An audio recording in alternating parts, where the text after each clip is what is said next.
বাংলাদেশের মানুষের অনেক মানুষের জীবনে রক্তের বিনিময়ে যে পরিবর্তন এসেছে, এই সরকারের উপর জনগণের আস্থা এবং আমাদের সকলের আস্থা আছে।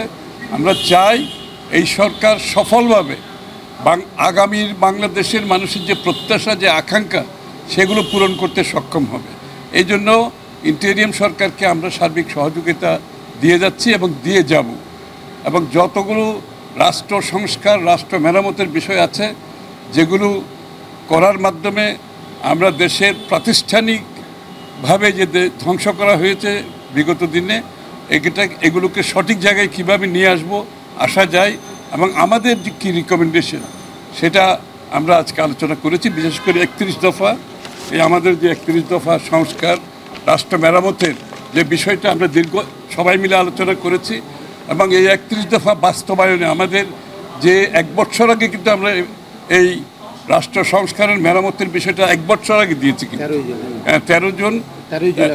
13 জুলাই গত বছরে দিয়েছি, 1 বছর আগে দিয়েছি। এটা নতুন কিছু না। রাষ্ট্র সংস্কার মেরামতের বিষয়টা আমরা কিন্তু নতুনভাবে বলছি না।